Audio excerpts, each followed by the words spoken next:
Love this podcast? Support this show through the Acast supporter feature.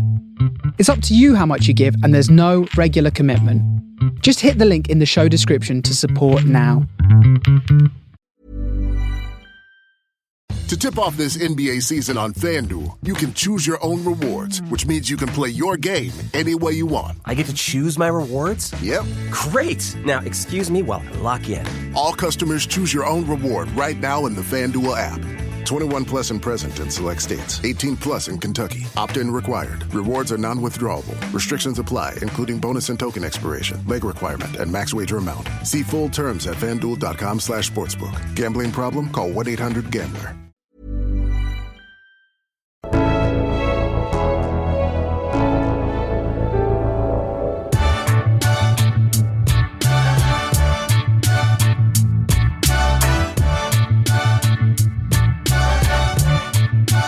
Welcome to this week's episode of Tilton Talk, sponsored by AMG Logistics. With myself, Paul Hipkiss, Mr. Road, Mark Adams. Good evening, everybody. Hope everyone's okay. The one and only Claire Wheeldon. Good evening. Welcome back, Claire. Thank you. Mr. Tally Jones, sat in either a very posh sofa or lying on his bed, one or the other. Yeah, I'll let you guess. Evening all. And our main producer, Mr. Chris Browne. Good evening. I think Craig's just having a few technical difficulties, so hopefully he'll be with us very soon. He keeps jumping in and out, so I presume 1 minute he can hear us, then he can't, etc. So hopefully he'll be with us soon and it'll all be good. Oh, he's coming back now. And Mr. Fixer, Craig Courtney. Okay. Put the coin in the meter. Well, I was trying to get away from you, but unfortunately it hasn't worked. Carry on, Paul. I was going to say another very passive, disappointing away performance at Charlton the weekend. Obviously 1-0 defeat, and there's too many. I think there's too many games like this season, isn't there? Especially away from home. We're just not getting the best out of the players that we've got, unfortunately. And Claire, you go first. I mean, I know you want to sort of vent frustrations, don't you? I do feel I think all the way down there to watch that. Yeah, I think a difficult one, really. There's been plenty of times where we've been really happy with performances and we haven't got anything out the game. I wish. I'm not going to lie. How many times have we come on here after an away performance? Probably Norwich has got to be probably one of the ones. I think the away fans are frustrated. Tally, I don't know how long it took you to get down there. It takes about 3 hours there, 3 hours back. Yeah, we was on the train, so we got there a bit earlier. Yeah, it's not that they're not trying. It's just so frustrating at times. There's no plan B. We play the same system. We're easy to scout as a football club. Middlesbrough, I know I wasn't on obviously earlier on, but Middlesbrough, they changed their whole system to get a result and they were so much better. Obviously, Charlton, they're not a good side. They just boot the ball forward and hope, and we could have really capitalised on it. I thought first half, we didn't even have really a shot on target, to be honest. No. And I mean, the fact that Chris Davies then went, I was comfortable with that first half performance. I think a lot of us were a bit shocked by that comment. I thought Vicente played quite well the first half. I thought he gave us a little bit. He had some energy. Prisk obviously got the yellow card, which completely had to change his game. But there was just no oomph. Like, second half, you're thinking, right, we're going to come at these.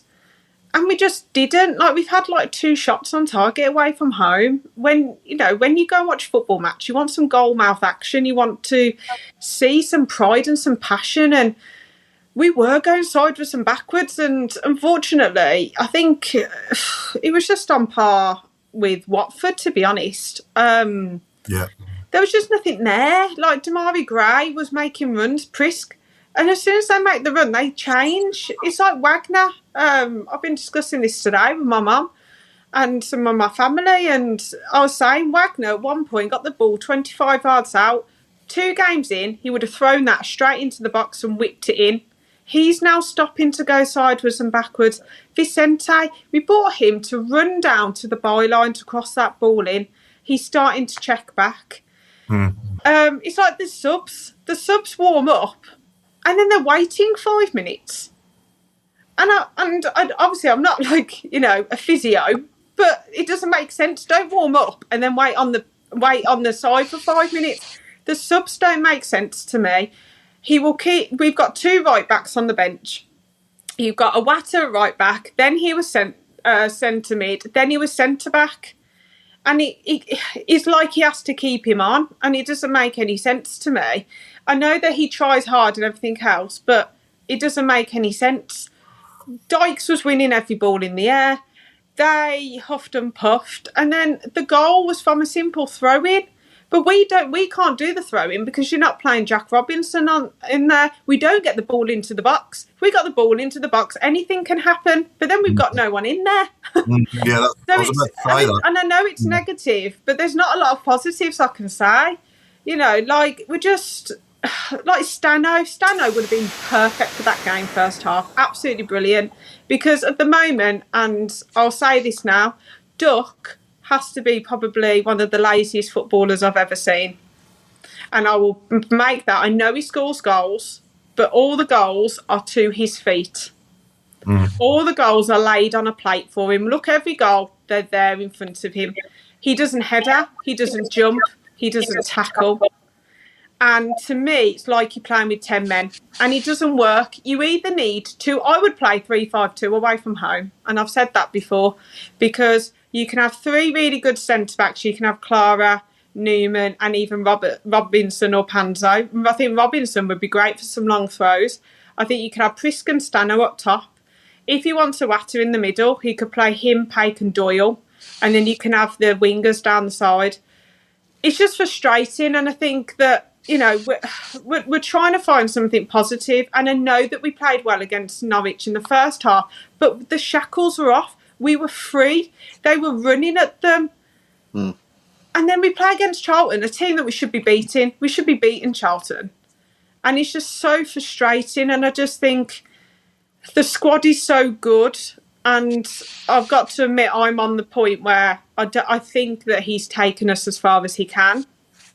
If there's no plan B, especially away from home. I think at home, we're free, we're open, we go for it. But I think away from home, we struggle. And I mean, you know, I know, and I've been there the last 10, 15 years going home and away. So I've seen us with the Rooney. I've seen us with, you know, Cottrell losing 6-0 at Brentford. I've been there, I've seen it, I've done it. But I just think it's just so frustrating. And there's so many players there that are really good players that I just don't think we're seeing their full potential. And I just think it's very, very frustrating when you're spending hundreds, even into thousands, trying to just all we want is some goal mouth action. I don't care about possession. I want to see some do you know what? It's the performance. It's not even that we lost. It's how we're losing at the moment. Middlesbrough, we didn't play well. Millwall, we didn't play well. And Charlton. And we had 13 cup finals. And now we're on the beach with not really a lot to play for, to be fair. And I can't, sorry for the rant, but that's where I'm at. So would you change it now then, Claire? Would you change Chris Davies now? I think you'll have till the summer. Okay, but I do worry because I do think people are turning. And I think last year he did wonders for us. Don't get me wrong, brilliant football. But again, we didn't roll teams over. We weren't absolutely battering teams. A lot of the teams sat back and we struggled a lot. I think the recruitment has been good in January and I wish that was the recruitment in the summer. But I do worry, I just worry about it, to be honest, because I think that I would have Thomas Frank, to be fair. Thomas Frank or Brendan Rodgers. I just think that the no plan B, and I've said all along, the Watter and Beadle situation will be his downfall. But I thought Paik played really well on Saturday, I've got to admit. I thought it was one of his good games. But we've got so much talent there that I just don't think we're using it very well. And the thing is, we don't change any plan. You know, even throw Robinson up top when we're losing 1-0 with 10 minutes to go. Do something else. You play Kanya, centre midfield for 5 minutes. He's not going to do anything there, is he? No. It just didn't make any sense. I think he's struggling to know what his best 11 is now as well with all these new players. You know, you've got Roberts sitting on the bench now suddenly, Stansfield sitting on the bench now suddenly. You know, these were nailed on starters before the January window and 2 of our best players, really. Now they can't get in the starting 11. So, yeah, it is a bit bizarre, but I, for one, am prepared to give him the rest of this season and possibly the summer window. And then if we're no better, say, come Christmas time, then address it. But I do think, that he does deserve that. I think from what he's done for us so far, I know it's a bad run at the moment. We were on a good run before that, don't forget as well. We were unbeaten in 8 games. But think about who we played in those 8 games. And I've said this before, we had 2 at the bottom that we played away. We had Cambridge. Yeah. If we're talking about some of the teams all below us. Yeah, we did beat Coventry. We did beat Coventry at home and Norwich away as well, which, he deserves credit for. Oh, yeah, Coventry at home, brilliant, but we had less possession. Yeah, Leicester as well. We played on the front foot. we weren't attacking. Yeah, we need to just do that every time we play. I mean, obviously there's another team on the pitch and you do have to adjust to their tactics, but we're just not risky enough. We don't take enough risks. We get the ball, and it's almost like the players don't want it. They just want to pass it. I mean, like last week against Middlesbrough as an example, going back to Beadle as an easy way out for every single defender is not the answer. Get it up the pitch and let's try and hurt the opposition. Let's not just play it safe all the time. Because to me, like I said last week, it's just like a boxer going in the ring with his hands tied behind his back, having a fight. He's just not going to hurt. He's not going to hurt anybody, is he? And that's what we're the football equivalent to that at the moment. But Tally, obviously your day was miserable as well, I guess, and obviously that long journey there, that long journey back, and give us your thoughts, mate. Yeah, look, Claire's right. It's difficult to see a positive of what we saw on Saturday, and, based on the results that we've seen for the past couple of games, the last 3 games, everyone will be calling for change. The game itself, I think it passed us by. It seems like a disconnect with some of the players, they don't know where they've got to go. The easy option is to pass sideways or backwards. But I think with subs, we replace players with the same players. So you're bringing on a winger for a winger, but, you've got to change the tactics because you're just replacing. You're not changing for the benefit, for the better, are you? So I think it's difficult, but I'm on on the side of, I watched that video, what they did with Blue Rising, and we are seeing some poor results. It's hard to get a positive, but look at what we've done since he's come on board. Yeah, I think he deserves that little bit more credit for what he's done. We've got a load of new players, like Claire said, some class players on there. So we've got some great players. Maybe they need a little bit more time to adjust, gel, understand the concept of his, of his tactics. And he does. I think he does need a plan B, but maybe he needs someone to come on board and offer him a bit of experience. So we keep saying it every week. Is that it's his first season in the Championship as a Championship manager? Yeah, that for me, that person I would bring into the coaching staff would be an attacking coach. 100%. We're advertising for another set-piece coach, I believe. I don't think we need another set-piece coach. I think we need, or as well as, not, if we're going to get another set-piece coach, let's do it. But we also need an attacking coach. I'll never forget that season James Beattie was here and Shea Adams scored over 20 goals. Nobody's a striker out of the blue, didn't he? Totally agree, Paul. Do you know what? I think we actually need a whole new backroom staff, to be fair. A lot of them just sit there. I mean, Browne just points his fingers and tells everyone where to go. But he wasn't the best left back we've ever had, is he? No. And, Knighthead have said, we're going to give world class all over the pitch, world class. I don't think our backroom staff is. Tom Huddleston, probably yes. Played in the Premier League, really good midfielder, technically really, really good. But the rest of them, I mean, Ashley Cole was brilliant, wasn't he, when we had him as well? James Beattie. We need some experience to help him, I think. I think, to be honest, sorry, Tally, it doesn't matter sometimes what you was like as a player, though. I mean, where did Thomas Frank play? We're all shouting for him. Where was he as a player? Yeah. What I mean? Jose Mourinho, Arsene Wenger, all these amazing managers. Some of the best managers in the world weren't very good players, but I just think we need to realise that we can say all these names, but would Thomas Frank come to Birmingham City? Would Brendan Rodgers come to Birmingham City? I think we've got Brendan Rodgers, had him as his right-hand man. He's developed Davies over the years. Yeah. So I think we all need to... I was with a lot of people on Saturday and the journey home was very negative. It was, 20-odd players, can't do this, can't do that. But do you know what? We're still learning and growing. Yeah, 100%. I mean, there's years gone by where managers have been at clubs for a little while and they've had not a brilliant start or not a brilliant, time of it, and then they've gone on to be really good. You know what I mean? So given the time, I'm hoping that, because don't forget, it is his first season as a manager at this level, and he's only his second season ever as a manager. So some people might say, well, that's not what we need right now, but I'm prepared to give him time. I'm prepared to give him the rest of this season, the summer, and then address it come Christmas time. And if we ain't no better then yeah, it probably needs looking at, to be honest, because I don't know whether United will want to hang around much longer with this sort of mediocrity at this level. Because, everything. I think the other thing is as well, all the stuff going on off the pitch in the club is phenomenal. That is world class, isn't it? Even what they've done to St Andrews in a short space. 100%. So they just need. It's going to take longer to get it to that level on the pitch. So, but yeah, Robe, your thoughts, mate? Yeah, I mean, we can't sugarcoat it, can we? I think the tide's changed. I mean, since say the Leeds game, I thought that was like a new dawn, but it proved to be a false dawn.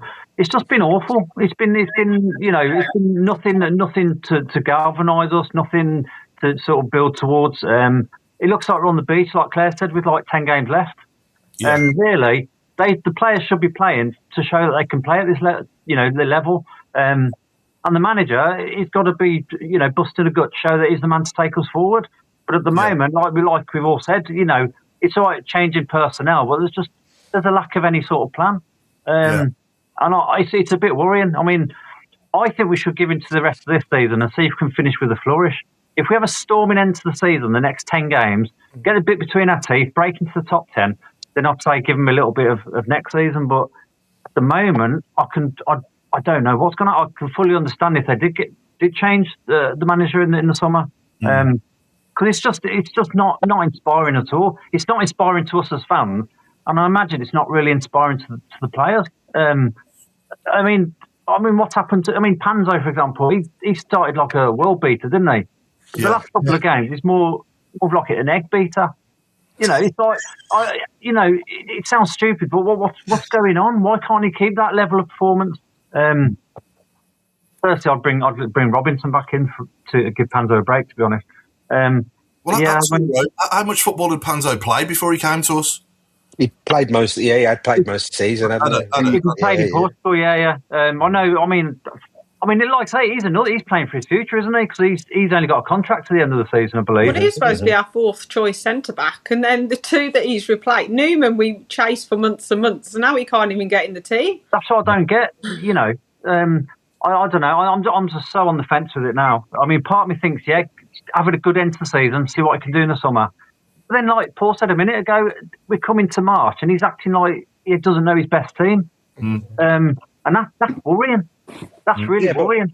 He has brought a lot. They did bring players in January, didn't they? So yeah, I get that. But I don't know. There's just something not right. There's just something. As a manager, he's supposed to manage and inspire confidence, like Chris does with us on a Monday night. But we're just not seeing it. We're just not seeing it at all. It's just the same old. It's like Groundhog Day, isn't it? Yeah. Yeah. I just think that they're too. It's almost like they're afraid when they've got the ball, if you know what I mean. They just want to pass it off to the net. They want to pass it off to the next man. They don't want it, They don't want. That's the thing, Paul. And it's like we said, the handbrake's on, isn't it, all the time? Yeah. Not all the time. I mean, some of the performances this season have blown my mind, to be honest. At home, 100%. I've got no problem with at home. It's the away performances, which we haven't got mentally. There's got to be something that happens when we're away, because we've had this for years and years and years of going away. Like sometimes we've seen 4 wins. So something about our away mentality that has got to change. And I would rather be mid-table for home form and away form than being brilliant at home and awful away, because it just doesn't work. And if you look at Coventry, they're near the top for both. That's why they're top of the league. Oh, yeah. I'm not being we're not being arrogant, but there's no way that Wrexham squad should be so far ahead of us. No. They've worked smart, haven't they? They've worked smart. They've recruited well. They've got players with championship experience. As Paul said last week, they've bought for the now, haven't they? They brought British, they've brought championship experienced players, and we haven't.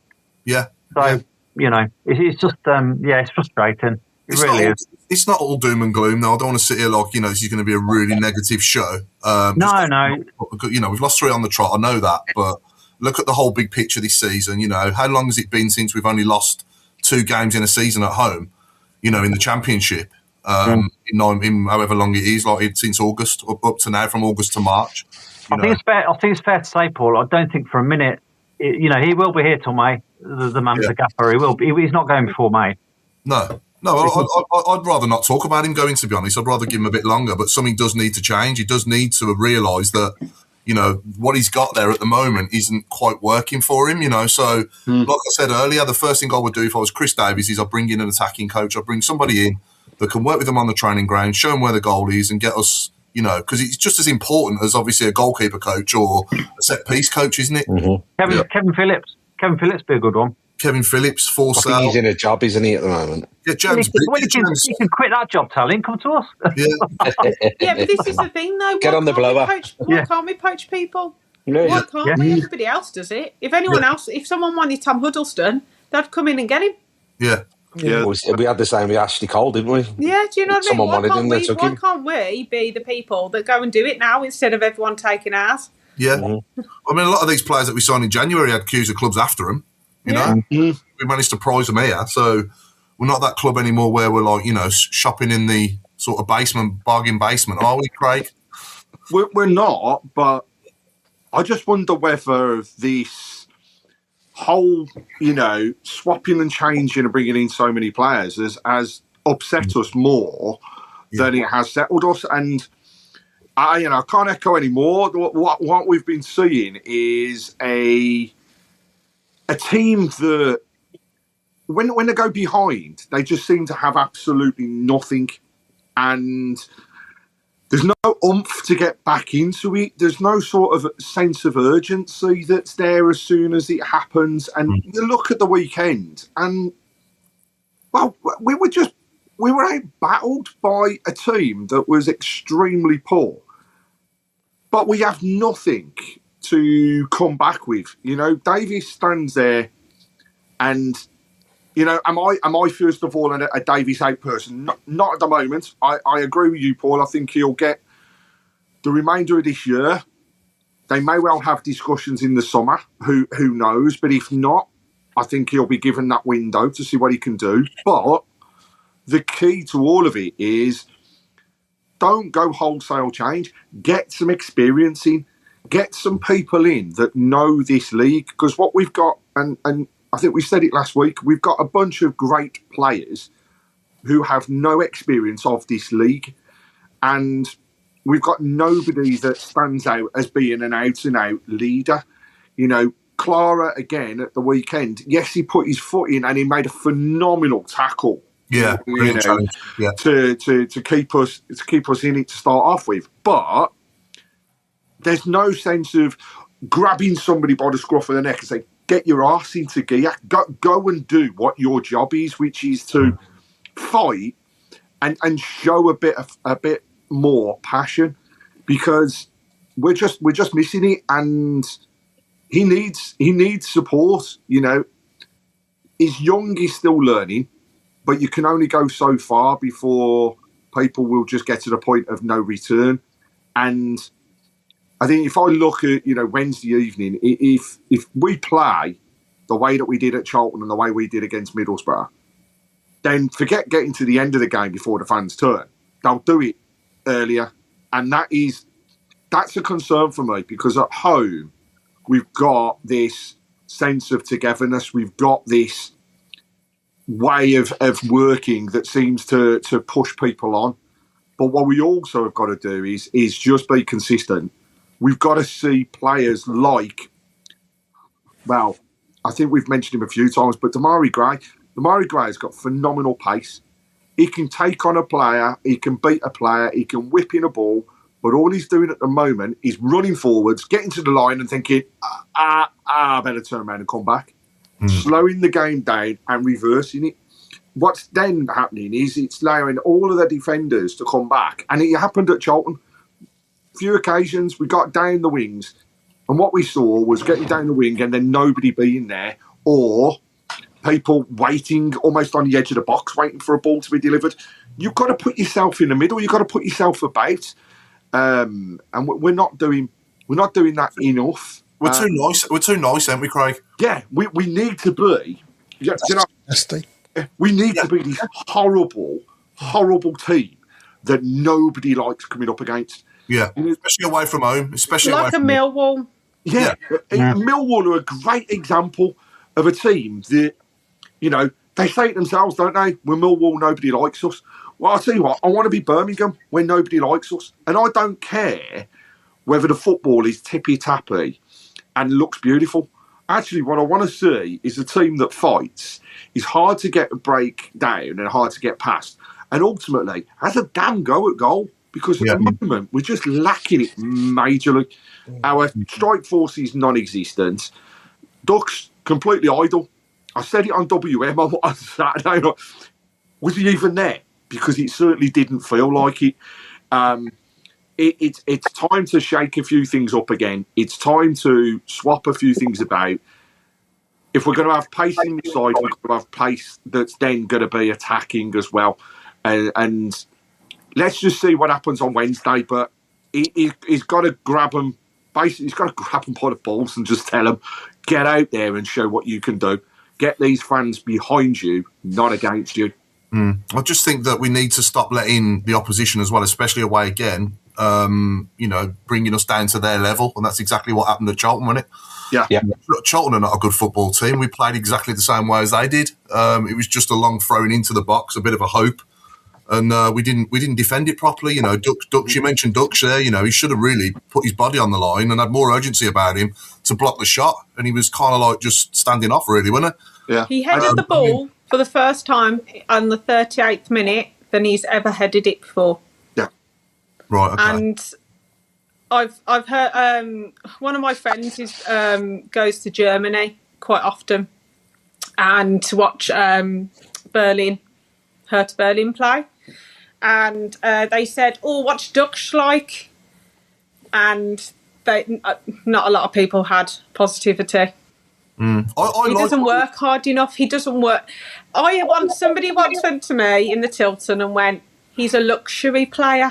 Yeah, he is. And I said, pardon? I said, in the Championship, can we have a luxury player in the Championship? Do you name a luxury player in the Championship? Messi's a luxury player. Even Real Madrid, I think you can have one if the team around him's playing. Do you know what I mean? Yeah, but you can't. Yes, he does some lovely stuff. He does one or two lovely passes or shots. You need to work hard, mate. You need to put your foot in. You need to head on that ball. You need to be running after people. Yeah, I think he was on the pitch. I think he was on the pitch a bit too long on Saturday. He was on the pitch for 90 minutes. That was far too long. He didn't do anything. Yeah, he's a good footballer with the ball, but without the ball, he needs to do better. Indeed. Go far ahead. Okay.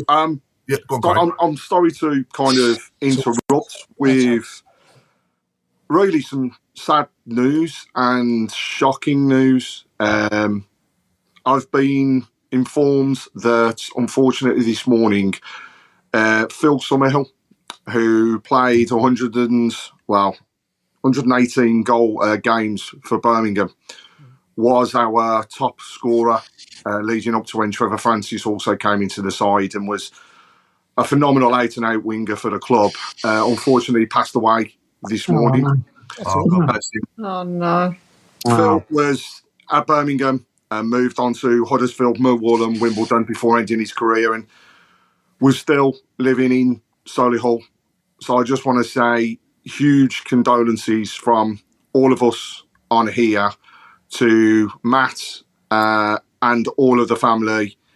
He will be sadly missed by the club, and I am sure that come the game on Wednesday or at the weekend, we will see a tribute to Phil for all of his work and what he did at the club. So it's huge condolences to all from us, and I'm sure all of the fans, to all of the Summerill family. Phil, may you rest in peace. Absolutely. Going back going back sort of 6 or 7 years now. Chris, you'll remember this. We had him in the studio, didn't we? Yeah, what a lovely, humble chap. He was a fantastic, really, really proper gentleman, weren't he? He was, yeah. Oh, yeah. Some stories, and he was very humble. He couldn't understand why you did to him so much. It was incredible. The one thing I'll always remember, though, is I can't remember who it was that called him Phil Summerill. Yeah. He corrected that person and said Summerill, so you're not allowed to pronounce the H. No. Summerill all the way through. And you know, what he was like when he was on the show was what he was like when I spoke to him. And many occasions would do so just over the fence in the front garden because his house backs onto mine. And boy, did he have some stories, you know, and he's going to be sadly missed by a lot of people. And he was, like I say, phenomenal when he was at the club. And he was just such a nice, out-and-out gentleman. Full stop. The same as all of the family. Yeah, absolutely. And a great Did I hear that right, Craig? Did you say his house backed onto yours? Yeah. His back garden is literally at the side of mine. So it was only a couple of weeks ago when I saw him last in the back garden, and just a very quick chat because it was one of those when it was really cold. So we didn't stand around for too long. But it used to be, during the summer we would gas bag over the fence for God knows how long. I'd come in the house and the other half would be like, "What? You've been talking football again?" And I'll never forget the first time that I met him. It was just, I was chopping trees down at the front of the house, and his wife called across and she said hello to me, and then was like, "Oh, is that a Birmingham top?" And I'm like, "Yeah." "Well, do you know who my husband is?" I'm like, "No." And then when she explained, it was just, I didn't have the privilege of watching him. But speaking to my dad and all those people that were around said what a phenomenal player he actually was, and actually was, I think, underrated by a lot of people as well with what he did at the club. And he'd suffered with ill health, but just kept going. So, I say just a sad loss, and like I say, it's a bit of a shock at the moment, and I really do feel for the family. I was going to say, I met him a few times over the years. My dad and him have got mutual friends. And also, when I was a kid, I remember he used to run the Little Leagues. So I played in the Little League in Quinton. And he helped me find a team. So, yeah, he's a really nice bloke. 118 games, by the way. 46 goals. That's a good was the top goal scorer and held the top record up until when Trevor took it. He did. That's pretty much a goal every 3 games, isn't it? More or less. Yeah, phenomenal. Pretty good from the wing, that is, isn't it? Yep. Yeah. The full interview with Phil is on our YouTube site. If anybody wants to have a listen. Yeah, it might be worth us resharing it as well. I think. Yeah. But yeah, God bless you, Phil. Anyway, mate, rest in peace, and sorry to hear. So yeah, and I'm glad that we were able to pay tribute, live to him as well. If you know what I mean. If it was going to happen, obviously, then it was. There's never a good time. Don't get me wrong, but it was nice for us to be able to pay tribute live to him, wasn't it, Craig? Completely. And I remember when I was chatting to him and we was arranging it all, I always remember him saying, "Oh, well, what's going to happen?" And it's just a genuine chat around your time at the club and what it was like being a player and stuff. And I think he kind of forgot at the time that it was on camera at the same time as everything going out with the sound. And I could always, as well, I'll never forget at one point where it was getting towards the end of the show, and if people watch it back, you'll see it. He wells up because one of his, I think it was his granddaughter or somebody, in the family, put a message on there to say how much they cared about him and what it meant to them to hear the stories and everything else. And he was so humble about it. I think of players that would have been close to him. Gary Pendry. They were always together, the families. So that's obviously Trevor going through with the different things there, and all these people that he played with over the years as well. With its 2 juicy beef patties and 3 slices of melted cheese topped with tangy Big Arch sauce, the Big Arch is what happens when you start making a McDonald's burger and never stop. The Big Arch, the most McDonald's burger yet, for a limited time. I'm going to be feeling it at this point, but he was just an incredibly nice guy, and would spend time talking about it with anybody. And, you know, his son, Matt, is a member of my supporters club for Solihull. And just the other week, it was his son's birthday. And we had a ground tour, and I actually arranged for him to go on the ground tour the day before his birthday as part of the OSC. And he said afterwards, he sent me the pictures of how much the kids enjoyed it. And the message I sent to him was, now the grandkids have actually been able to tread the same path as the granddad did. And he was like, I know, it was a privilege. And you know, their season ticket holders down there as well. You know, it's just, I can see nothing but positive messages that are coming through. Richard Haylor, sincere condolences to Phil, family and friends. Love watching Phil back in the day. Paul Bennett, R.I.P. Phil. R.I.P. Phil, one of my dad's favourite players. How many goals in how many games did we say he'd have, please? That's from Richard Notwell. So it was 118 games. Yeah, it was. And 46 goals, I think it was. 46 goals, yeah. So Pete Winwood, Phil was underrated. And then Phil Summerill was a really good striker. We should have kept him. So there's nothing but positives for Phil on the message board. And like I say, the club, I'm sure, will be paying a fitting tribute in one of the up-and-coming games, which we as fans can all get behind. Yeah, absolutely. Yeah, I mean, when he came on the show, the club was in a pretty bad place. Obviously, going back 6 or 7 years, as we all know. But did we get Craig? Did you discuss his recent thoughts of obviously what the new owners that we have now and the stadium coming up and stuff like that? Did we ever speak to him? Did you ever speak to him about that? Yeah, and I've got to say, I mean, some of the things, and he was like, you know, he just said it was like having that wish that had ultimately come true, which was just getting some people in there that could back it to the hilt. Yeah. And, you know, I remember when we announced the stadium, I remember saying to him about it, and you know, people's concerns around 60,000, and he was like, 60,000? Yeah, I've been there, done that. Yeah. And it was just like, you know, it's just a off-the-shoulder type of conversation. It was just like, nah, it's just the way that it was. And he never feared that the club would get back to where they, you know, should be.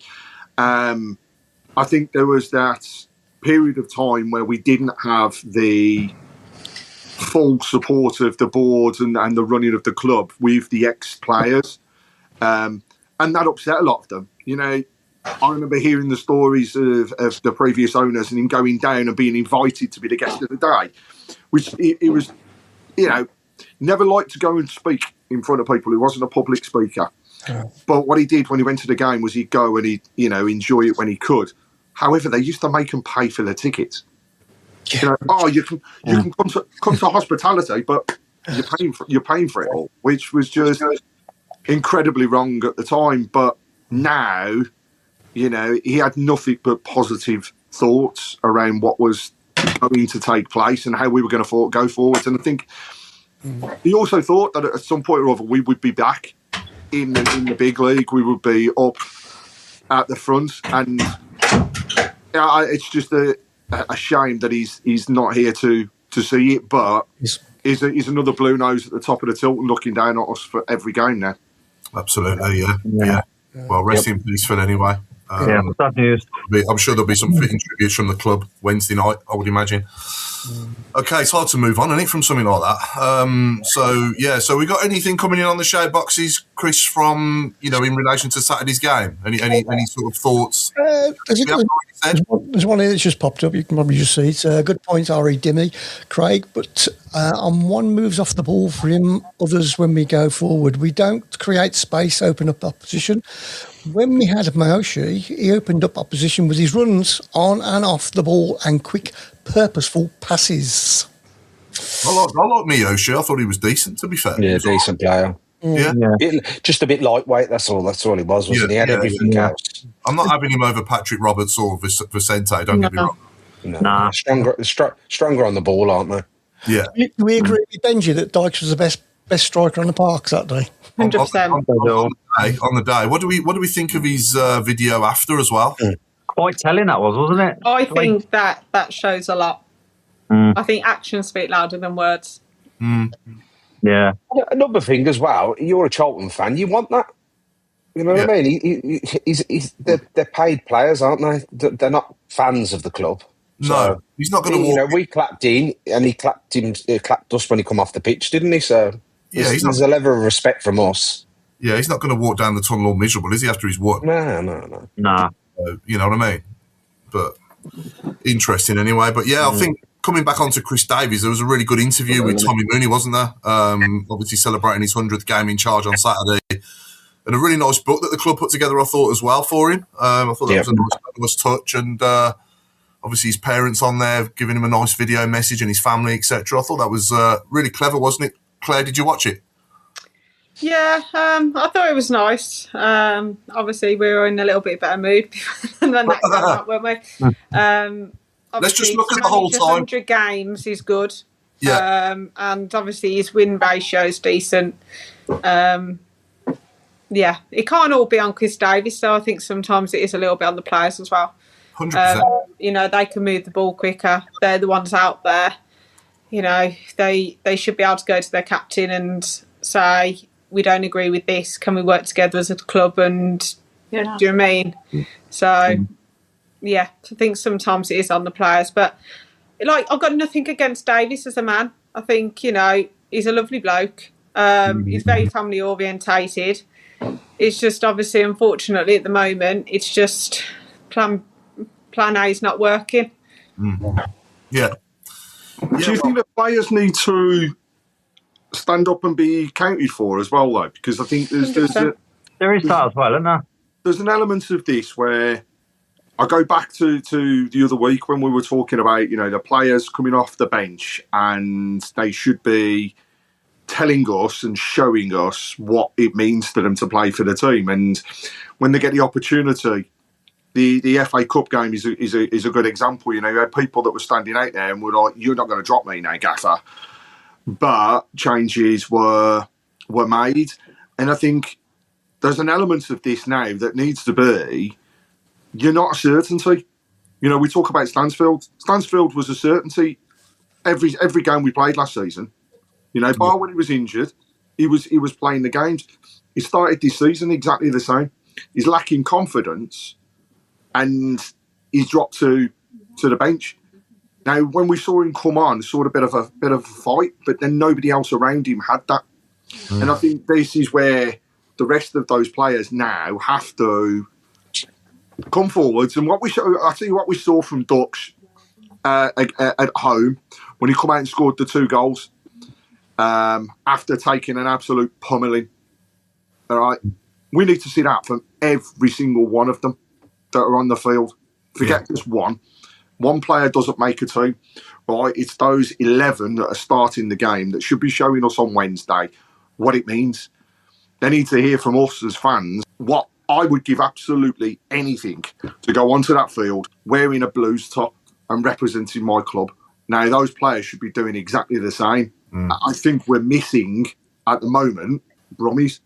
We're missing a Brummie in the team that's going to stand out. I know Allsop's there, but it's always hard for a goalkeeper for me to be the person that stands out and he's heard the most. Right? We need some Brummie blood that's going to run through it and actually make people realise this isn't just turning out and playing a game of football and earning a few grand by kicking a ball for 90 minutes. This is actually go out, sweat blood, do everything that it means for the club, show us as fans, give us something to shout about. You know, because St Andrews can be raucous, St Andrews can be a fortress, but they've got to give something to make that happen. And I know that shouldn't always be the case. We should always have fans get behind them, but actually it's hard. It's really hard because we've seen it. We now just need it back. We've got Damari Gray as well, haven't we? As well as Allsop, that's a Brummie. Yeah, I think, but the problem is we ain't got that we haven't got that person that's going to kick somebody up in the air type like of Barry Ferguson. That's who we miss in the middle of Barry Ferguson. Or Kifton Bell, keep saying it, but Kifton Bell as well. Someone like that. I think prior to his red card, Solis was getting that. You could see he had a bit of spite in him. But watching him against Charlton, you could see he was watching where his legs were. He was less. He didn't commit as much as he did with the previous games, and I think that's the 21-year-old again learning English football. Yeah, but you're right. You need someone with a bit of a fight in the middle. You know, like Craig said, when Stano come on, he wanted to change the game, but the players around him didn't do that along with him. So one player can't take on a team, can they? No, we got. Sorry, Rob, go on. No, I was just going to say there's a lot of finger pointing. I mean, somebody's got to take responsibility. I mean, the Middlesbrough game, they're pointing at me at one point. Oh, what have I done?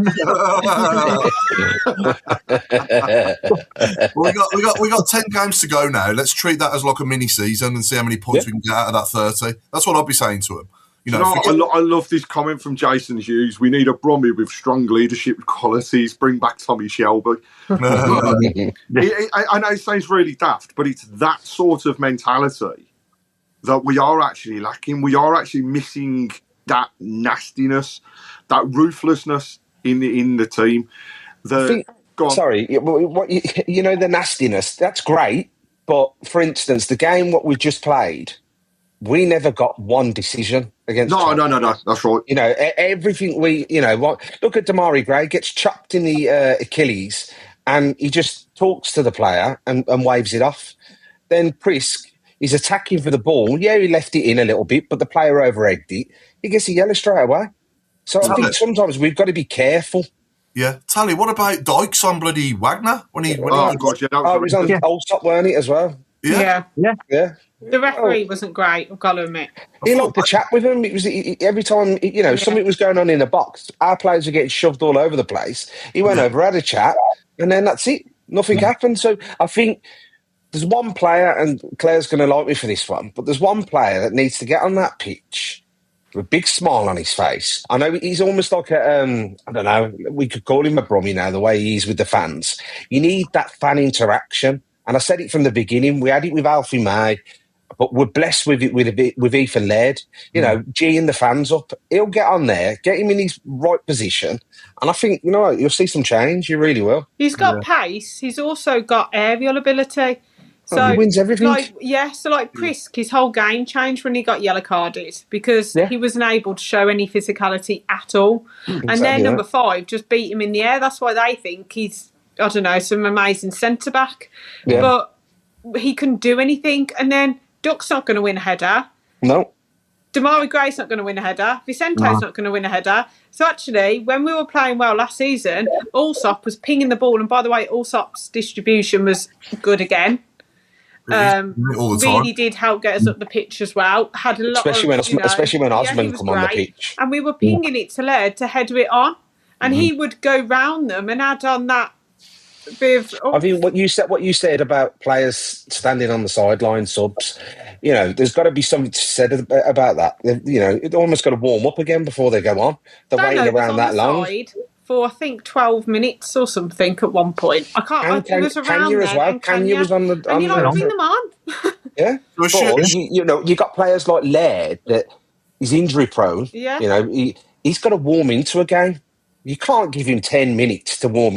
Hamstrings take a lot longer than that to warm into a game. So I think get him starting, play him in his true position.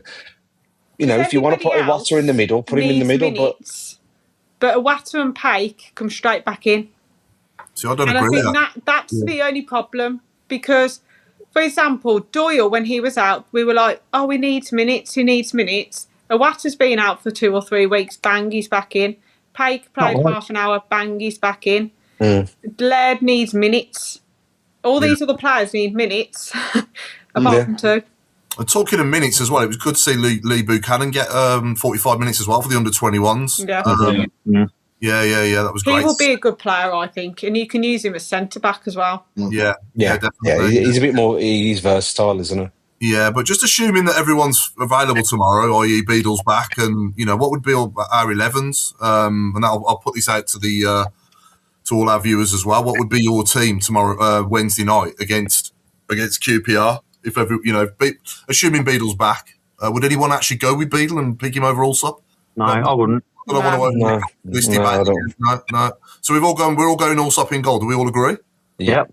Okay, Craig, do you agree, Craig? I'm always, you know me, I'll sit on the fence. I get this feeling that he'll be. I get this feeling he'll be back. I really. No. I'm not asking what Chris Davies would do. I'm asking what you do. Me personally, we need stability. So he's been out. We need to have a stable team. We need to get a team that's going to be hard to break down. So look, I don't think we'll change anything on Wednesday, but maybe the weekend they might change stuff again. But we'll see. Yeah. Okay. So right back on, I think we all agree on Laird, do we? I think he's ready to start now, isn't he? Ready to start now. Yeah. Are we all in agreement on Clara as captain at the back, as for the first centre half? Yeah. And then who would we have next to him? I think I'd go with Robinson. Robinson. I'd have Robinson. Yeah. Yeah. Do you know what? Someone said to me on Saturday, Neumann didn't do much wrong. No, he didn't. No, When Neumann plays, though, Clara has to go to the left. That's the only negative. That's it. Yeah, he's not anywhere near as good on the left side as he is on the right, Clara. I agree. So you have to play him in his best position. But you are right. Norman didn't do a lot wrong. But I would just go with Robinson for the left footer or right footer for that reason. And obviously Robinson's got more experience and knows the league inside out. At this stage, definitely. Yeah, I think left backs are tapping in it. He's got no other option, has he? Really, other than even if he had, I wouldn't drop Wagner anyway. Would you? No, but you've just said about Buchanan. If Buchanan was in the first game, just get that ball into the box first time. Yeah, and then the two holding midfielders. Would we all have Big John Solis as one? Yeah, I would. Yeah, and then I don't think he's done anything wrong. Would we have Pate next to him? Yeah, I thought Pate and Solis did all right. Yeah, they've got partnership. I was impressed with them when I seen them before. So we're all agreeing on Pate and Solis, the two. Yeah. Okay, right wing. Vicente. Vicente. I think he's on his day. He's class. See, Roberts hasn't done a lot wrong for me. I just think I don't see him as a right midfielder because he's coming in all the time. Yeah. I think that makes it a bit more unbalanced. So I'd rather Roberts come on. Yeah. To run at defenders at the 70th minute or something like that. I think he adds more. Do you mean? Okay. Dynamic. Yeah, and then on the left, Dimmy, yeah. I'm going Osman. But, Okay. Yeah. And then just for the pace more than anything. And would we all go Stansfield and Prisk? As the two?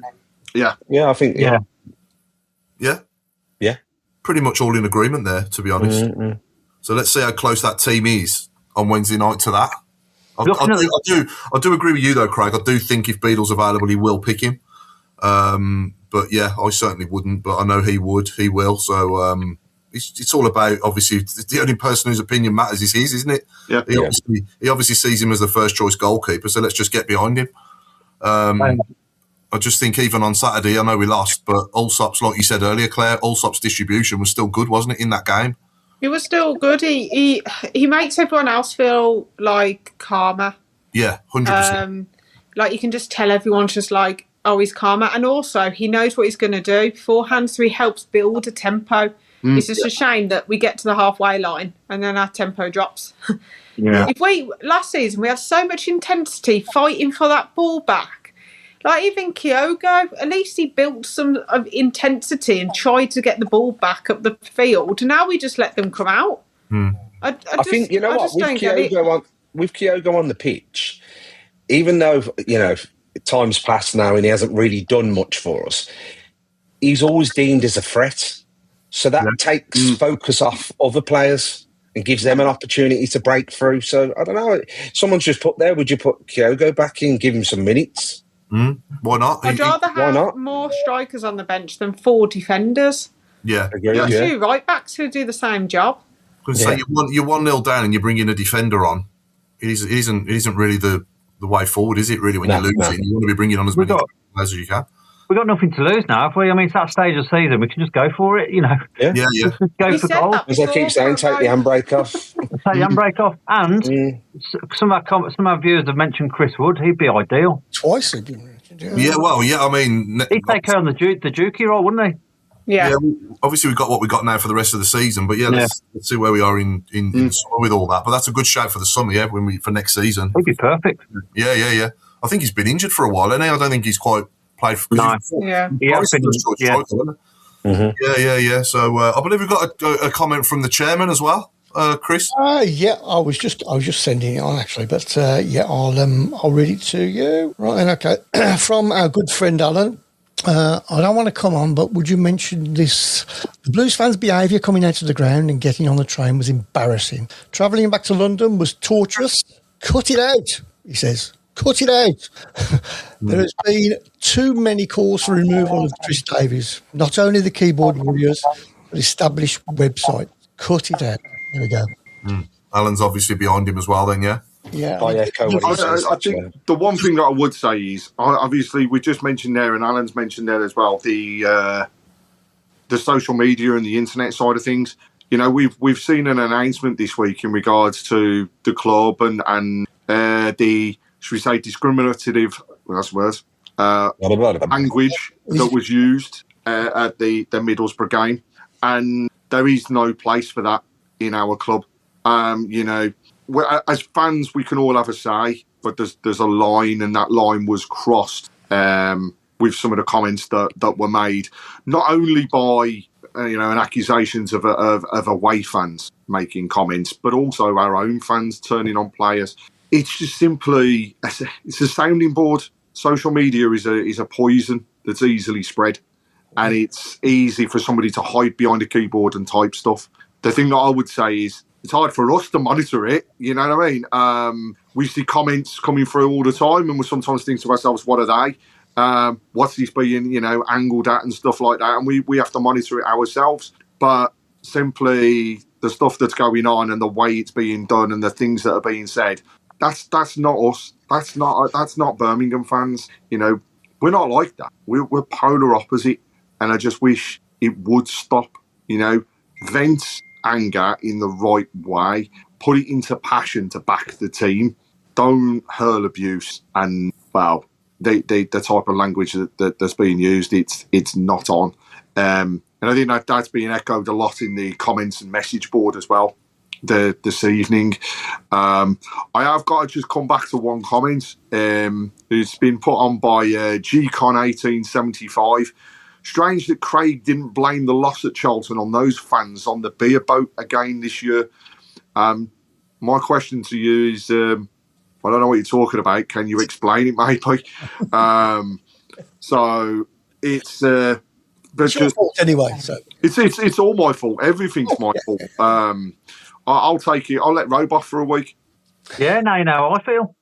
I think the only way you're going to stop abuse on social media is, I've said this before on the show when we've had police on and stuff in the past, that you should have to register. You should have to register to have a Facebook, Twitter, I'll still call it Twitter, X or Instagram account, and you should have to register with obviously all your address, all your details, your date of birth, obviously show a form of ID to register as well. And then once they've got that, if you put anything out there with your name against it, and obviously it's coming back on you, innit? So people need to be held to account. Unfortunately, though, as we know, I always use it to click on open, stick in a false email address, and just open an account. You know what I mean? It's done. It's easily done. That's what the ID's for, Craig. Though, you know what I mean? You show your driving license, you show your passport. I've got to show something. Yeah. 100%. That's the only way they're going to solve the problem, and it would change it overnight, I think.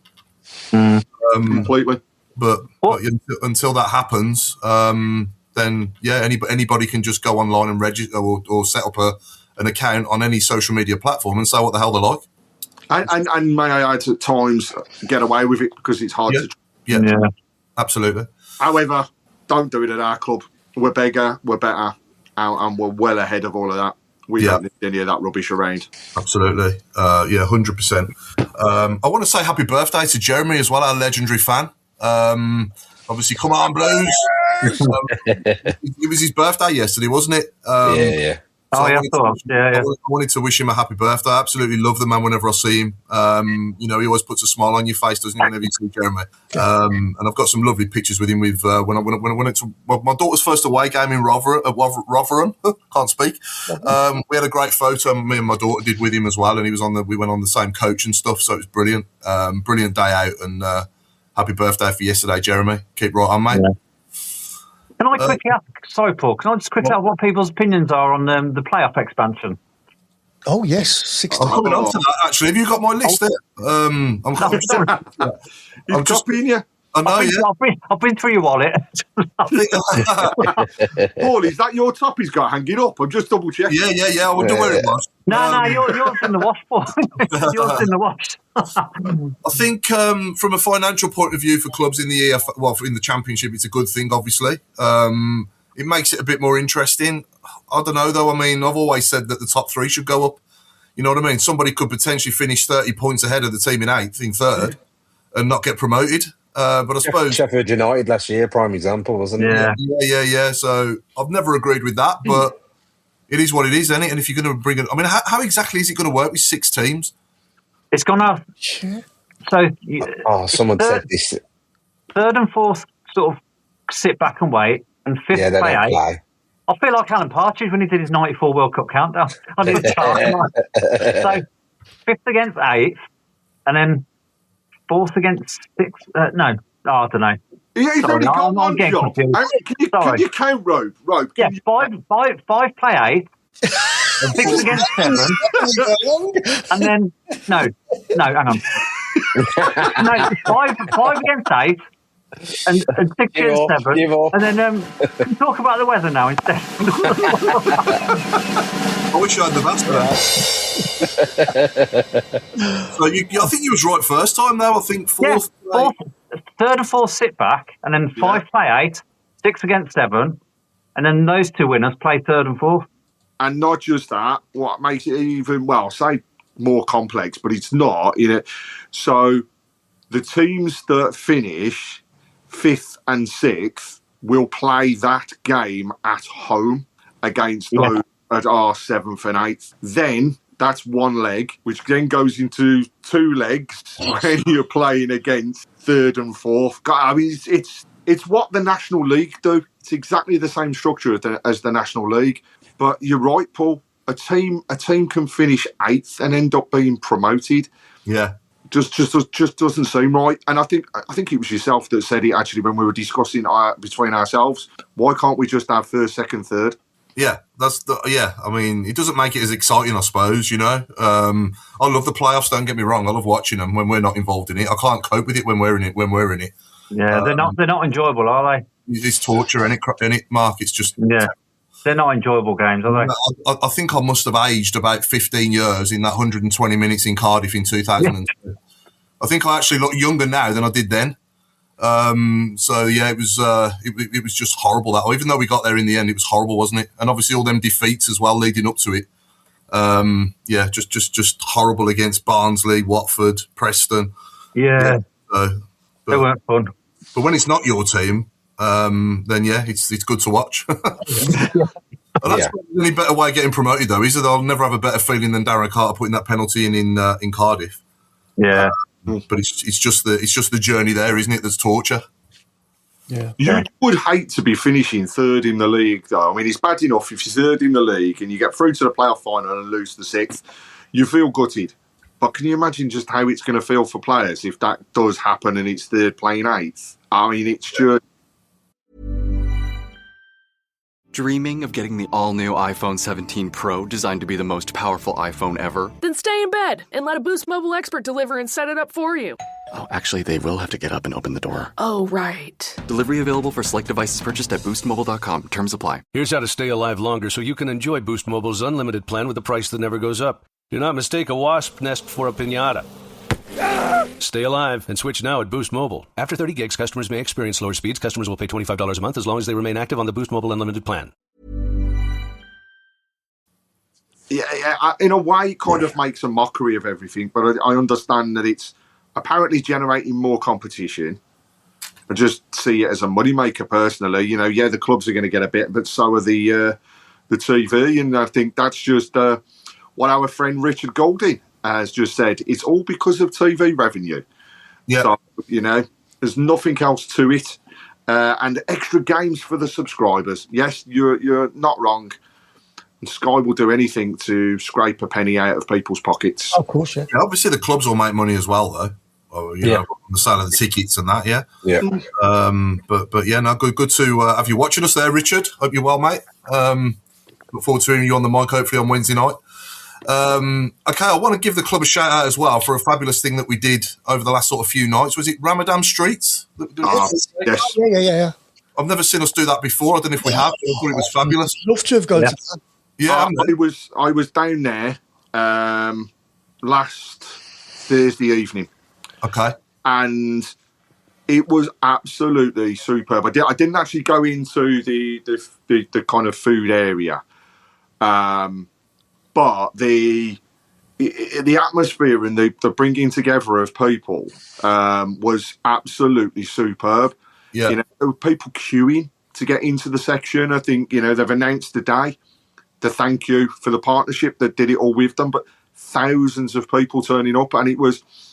It was an opportunity for everybody to get together and obviously break the fast at the same time. The food was there was loads of different things around. Cecilia, I can't disagree with this. It looked and smelt great because it did. It was just like walking up to St Andrews. It was just absolute bliss. But also nice to see the foundation obviously being heavily involved in that and supporting it. Along with the backing of the club, and I hope they do it, more because it helps bring all the local community together. Yeah, definitely. No, fantastic thing that we did there, and I'd like to think that won't be the first, the last time that they do it. Hopefully, they'll do that every time now. Richard just said he thought they were all going for the Cheltenham preview evening. That was a great feeling. I just hopefully I can go back to my club and get myself back into top shape again and continue where I left off last season. I think I ended the season really well. What was that? I couldn't hear anything. He's on the top deck of the number 11. I know that. Blaster. You know it is though, don't you? I think so. Okay, I'll leave it for a bit. Was it like an 80s power ballad? We got to guess the band as well as the player. I'll play it again. Right, I'll turn it up a bit. Actually. Obviously, our team didn't do that well. We were fighting relegation for the last part of the season. Hopefully, this season that's not the case. I couldn't hear it, so I'm out. I could hear it. If you listen carefully, you can hear me in the background asking for a selfie. I can hear you breathing, Rob. Is it a goalkeeper? It's not, no. It's not a goalkeeper. Bill Mint has said, is it Olivia Tebberley? It is not Olivia Tebberley. Frank Higgins is definitely not Kai Wagner. Muzza King, John Stern, I like that. No. There's actually 3 people have all said the same thing very quickly there, actually. Yeah. Oh. It's not Stern John. It is Stern John, yes. Sorry. Yeah, it is Stern John. Yeah, Stern John, yeah. And it looks like I've lost the Barnet, so carry on for a bit and I'll try and find them. Well, hopefully you'll find it. Hell. But yeah, so I hope this season doesn't just filter out into nothing, and we finish like lower than like 10th really. I want to try and finish in the top 10 at least. But the way we're going, it's not. What do you think, Claire? So let's have predictions. Let's have predictions. Sorry, Claire. Let's have predictions now on where we're going to finish this season. Come on, Claire. After what I've just read, Lee Hinton. Away from home. Yeah. I mean, I'd be happy with 10th or 12th, to be honest. Yeah. But I do worry that if we start to sink, we could be below mid-table. Yeah. Yeah, we don't want to be in our old bloody rotten place of 17th again, do we? So that is a possibility if people start winning and we don't. Yeah. I'll say 13th. Sorry, you was going to say, Claire, someone said something. So Lee Hinton's put this on X. He's worked out the shots on target for each away game. Oh, I saw that. 8 games, we've had 1 or less shots on target, which is 45% of the games away. We've had 1 shot or less on target. Wow. We only average 2 shots per game. So the other day, I was researching this as well. and because I wanted to know how like what I'm paying for when we go away, and we only averaged 0.33 XG against Charlton. And I think that's where the frustration comes from a lot of the away fans is obviously, that's up to us if we go. And thankfully, I'm in the position that I can. But to see nearly 50% of the games, we see one shot on target or less. That's where the problem is. So, Paul, I totally agree with you. Striking coach, attacking coach is needed. And a difference. It's obvious the style of play isn't working away. Yeah, it goes back to my comment, at the start of the show, doesn't it, about a boxer tied with his hand behind his back in a fight. And when you've got Derby, Ipswich, Hull and Portsmouth as our last 4 away games. Yeah, something's got to change. Yeah. Yeah. So I'm happy with 12th and above. Yeah. I think someone mentioned on our group message regarding being overcoached. It seems like the style of play is overcoached. Like they can't... The flair players we've brought in, your Vicentes, your Osmonds, it's almost like they're restricted. They're told to go sideways and backwards. You know what I mean? So, and it's interesting what people are saying on the message board, actually, in terms of the positions. So, Rich has said he thinks we'll finish 12th. Fraser Higgins, 9th. Jason Eustace said he'll stick with what he said in August, which will be 10th. Paul Bennett, 11th. Mick Greaves, 11th. Richard Hayler, 8th. Warren Wasser-Starling has said with the last few performances will be 12th or 14th. I think 12th. Paul Bennett has just basically said, and there you go, Claire, that's why Davies has to go. Bill Mintz, we've got the second best squad in the league. We should be walking into the playoffs. I would say if we'd got those players that we have now, we'd started a whole season, had a pre-season together, I'd totally echo that. I just think we need a pre-season behind them all. And, the Buyers Hunch, just one last one, he's just said we are definitely restricted 100%. Yeah, it's frustrating away from home, isn't it? We need to just be more adventurous away from home and try and take the game to the opposition. Well, that first half at Norwich away was perfect. 100%. Yeah, that was like perfect. But why can't we do that more often? Why don't we go out to take the game to the opposition like that more often? It doesn't make sense to me, to be honest. If we can do it to Norwich, then we can do it to Charlton. we did it the first 10 minutes of Middlesbrough at home. Yeah, I know we did. Yeah. In both halves. Yeah. Don't get it. No. Mick Greaves has said he doesn't care as long as we finish above the Albion. The other thing as well, you look at the teams above us, obviously in the top 6, they've all got pretty much experienced managers, haven't they, that have managed at this level before. Yeah. I just think if we can bide our time with Chris Davies, I think I'd like to think he will get better and learn from some of his errors, because he has got a few things wrong, and he'd probably admit that himself, wouldn't he? Seems like he cares. That's what I think. That's where he loves the club. He loves the club. Yeah, he loves it. Yeah. And he's definitely got the potential to be a really good manager. So I'm all for biding our time with him and seeing where we are. I'd give him sort of I'd address it at Christmas, basically. Get to Christmas and see where we are then. If we're no better then, after one more window in a summer and a pre-season, then I'd probably address it then. Yeah, but not now. I don't think now's the time. No. So just say though, on the positive front, the men might not be doing brilliantly, but the ladies are still second in the league. And we've got a few important games coming up. So Sunday, away at Southampton. It's going to be a tough game, but winnable. And then on the 22nd, we're back at home against Sheffield United. A game that has been dedicated to her game too.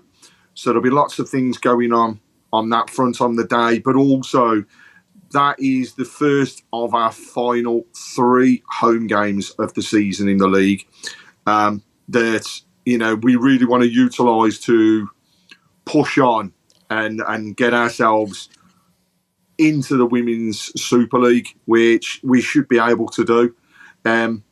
The key thing, though, is getting people down there to support. So 3 games announced, all the details on the Blues website with the ticketing arrangements. But as they've put, 3 games at home to take us where we want to be. So Sheffield United at home on the 22nd of March. That is a 2:00 kickoff. The next home game will be the 1st of April. It is a 7:00 kickoff against Sunderland. 5th of April sees us in the FA Cup quarter-final against Manchester City at St Andrews. That's at the moment scheduled in for a 2:00 kickoff on the 5th of April, which I believe is Easter Sunday. And then finally, we end the season at home against Ipswich Town on the 26th of April. Craig, can I ask why have they changed it when we're away at Portsmouth? Because it's a shame, because a lot of people would have gone to go away. And it's such a shame, because I don't get why they've made it like that when it could be a big game. It's, from what we understand, it is a television thing again. So it's been chosen to be broadcast. So for those that haven't seen it, Birmingham's last game of the season is away at Charlton. Charlton are currently flying away at the moment at the top of the league. They're still catchable, but it's obviously going to be very tough. So the last away game was scheduled to be the Sunday on the 3rd of May. That's now been changed. So actually, the men's last game of the season kicks off at Portsmouth, I think at 12:30 on the 2nd of May. The last ladies' game kicks off at 3:00 on that same day. So we are missing out on fans travelling to that game, which is incredibly, incredibly frustrating. But what I would say is we still want to be down there and celebrating. So for those people that can't get to the Portsmouth game, obviously the allocation I think will be a lot lower than some of the other games. So if you can't get to those games, but you can get down to Charlton, come and back Amy and the ladies in their final game, where we should be celebrating our promotion back to the Women's Super League. And, you know, that's what's going to be important. I am looking to run a coach, so through the Women's Official Supporters Group. So if anybody is interested and would like to join us as part of that, get in touch and we can provide the details on the day. We'll be travelling down, obviously, for a 3:00 kickoff, so we'll try and get as much of the men's game in as possible as well, even if that means we're all watching it on phones and iPads and everything else on the coach. But we'll do it. But I agree with you, Claire. I think it's daft that it's been changed. They should have kept it as the Sunday. We'd have had a wicked amount of people following down then. You know, even for those that have gone to the men's, I think could have done it. And it would have been great just to see a few more faces down there than we're now possibly going to get. But again, if you're down in London, Mr. Chairman, if you're listening, I expect to see you at Charlton. And if you are, the first pint will be on me. So, if you can get down there though and support it, it'd be amazing. I've got a story about him. When I used to take my eldest daughter to preschool, she kept talking about this young boy, saying, he's my boyfriend, you know what they're like. I said, all right.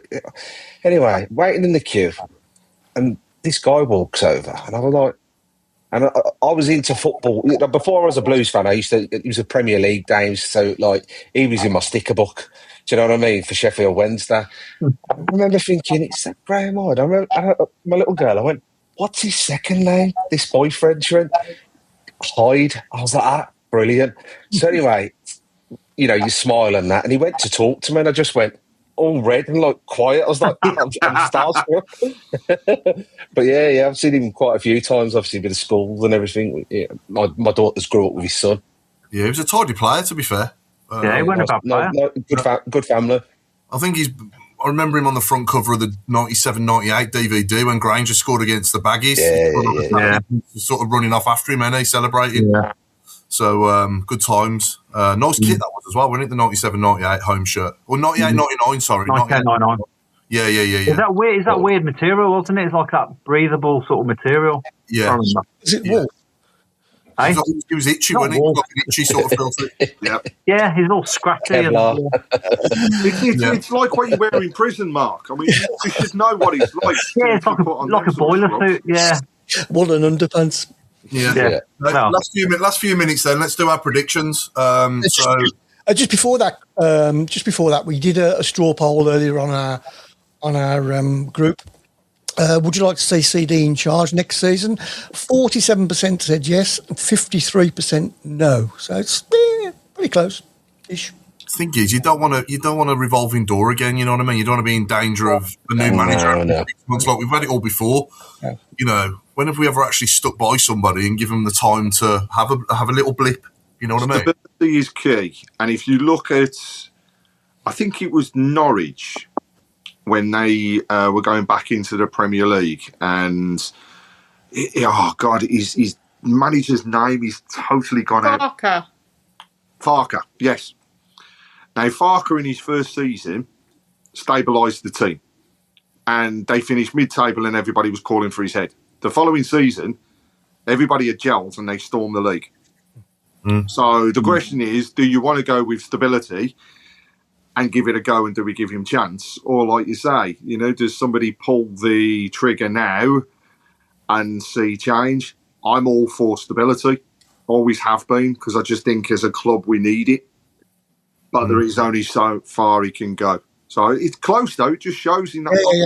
And I think we have to be transparent and put it on anyway, you know what I mean? It's just the away form he needs to look at and improve. Yeah. You know, home. Needs a plan B and needs some experience and needs someone to be like, you need a plan B, mate. Yeah. And we need to go forward. And Mick Harkwell has said, if we ask nicely, Tally will put that shirt on in a minute. Oh, no, not tonight, Mick. Right, okay, so predictions for Wednesday and Saturday. Wednesday, obviously, QPR at home. I think we'll bounce back, and I'm going to go for 2-0. Saturday at home to Sheffield United, I think will be a much harder game, and I think we'll draw that 1-1. Claire? To me, it's the performance that I really care about, to be fair. They've got to come out and show us what they can do, don't they? So I don't worry when we're at home. I actually think that we can get some results. I mean, QPR's got 1-1 all over it, hasn't it? We both haven't had very good results. And I think we'll get 1-1 against Sheffield United as well. Just depends which Blues turns up. If it's home Blues, we've got a chance. If it's away Blues, no. I'll take a draw. It's not very often we turn up at St Andrews as away Blues, is it? Very rare, but we did against Middlesbrough, and there has been a couple of games. Baggies we did. But I'd hope that we can beat QPR, because that goal still haunts me in the 96th minute. I know. Yeah. Rob? I think we'll bounce back against QPR. I think we'll scrape it. So I'm going to say 1-0 against QPR. And then on the same, I think it'll be a draw on Saturday. I'm going to go 2-2. I think it'll be a tough game. Craig? 1-0 Wednesday and 2-1 on Saturday. I just think we'll get back into winning ways. And whilst I'm not going to say it's going to be the prettiest of games on Wednesday, I think actually what you're probably going to see is more of a Birmingham side that doesn't want to concede. So actually, it might not be pleasant football to watch, but I still think we can beat them. And I just fancy us against Sheffield. Yeah. Tally? Funny team. I think we, again, I echo what my wife just said to me on a message. Get behind our team. We are the best team, in the Midlands when our fans are cheering them on. So I think they bounce back on Wednesday. We beat them 2-0. And then Saturday, like Paul said, it's going to be a tough game. They've picked up some good form there, Sheffield United. So I'd be happy. I want to win, but I think worst case scenario, 1-1. Is that definitely what your wife said as well, by the way? 100%. She knows what she's talking about, Tally. Come on. Yeah, just get behind them, and that's it. I mean, we've this podcast has primarily been based around Chris Davies, and the polls say what they say, but we just need to get behind him. He's there. He's in that position. He's our manager. Yeah, he needs a bit of advice. He needs to change bits. But ultimately, our ground, when we're singing and we get behind the team, definitely that could be anybody. And Cecilia totally agrees with your wife. Yeah. Yeah, so do I. I think I've got one off my wife as well. I'm not going to open it just yet, though. You keep going cold, Paul. That's what it is. And last but not least, Chris? I'm going to go for two draws. I'm going to go for a 0-0 and a 1-1. Yeah, in that order. And just on the message board, Fraser Higgins 1-1, and then he thinks we'll lose 2-1 on Saturday.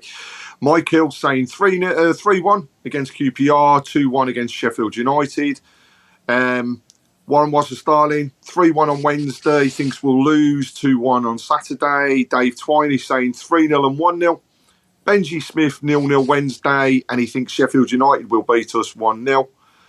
Last two that are there, we've got Simon Harper who's saying Wednesday we're going to win 1-0, Saturday 1-1, and finally Shadow is saying 0-0 against QPR and 1-1 on Saturday.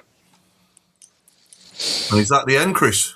And that's the end. We've done. Oh crikey, we've gone over, haven't we? Again. Yeah. So thank you to all our viewers for watching. Please like and subscribe if you haven't already done so. We've been the Tilton Talk Show. Rest in peace, Phil Summerill. We've been the Tilton Talk Show, sponsored by AMG Logistics.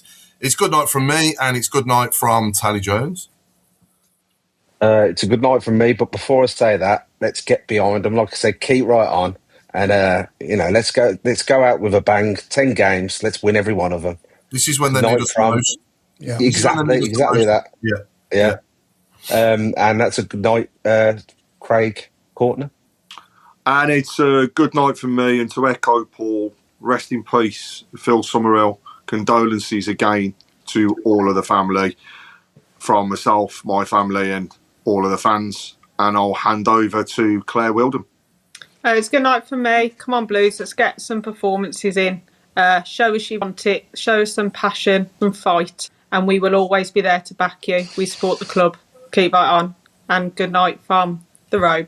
Good night from me. Echoing what everyone said regards Phil. Absolute legend. Rest in peace. Come on, Blues. Let's bounce back. Have a nice positive show next week. And I'll hand you over to Chris. And it was Phil who said, I'm looking at the chair you sat in right opposite me here, and it was Phil that said, "Well, up there, get behind your team, get behind your team." He said how important it was when he heard that crowd. Do you remember, Craig? Yeah, he was always saying the same thing, that having those people back in the field was the best thing ever, and to walk out to a wall of noise was something that they didn't always get. But when they did, they certainly knew about it.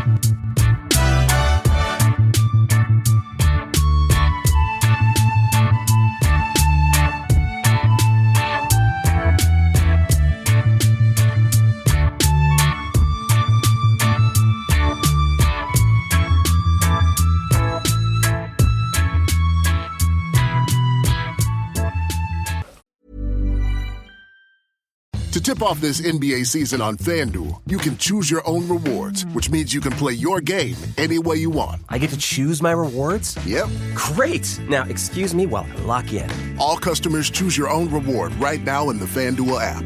21 plus and present in select states. 18 plus in Kentucky. Opt-in required. Rewards are non-withdrawable. Restrictions apply, including bonus and token expiration, leg requirement, and max wager amount. See full terms at FanDuel.com/sportsbook. Gambling problem? Call 1-800-GAMBLER. What do the steam engine, electricity, and AI have in common? They don't just change how we work, they transform entire economies.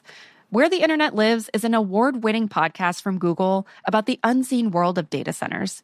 This season, we're going inside the AI revolution. From farmers using AI to analyze soil data, to researchers discovering new medicines, a new era of AI innovation is here. Listen to Where the Internet Lives wherever you get your podcasts.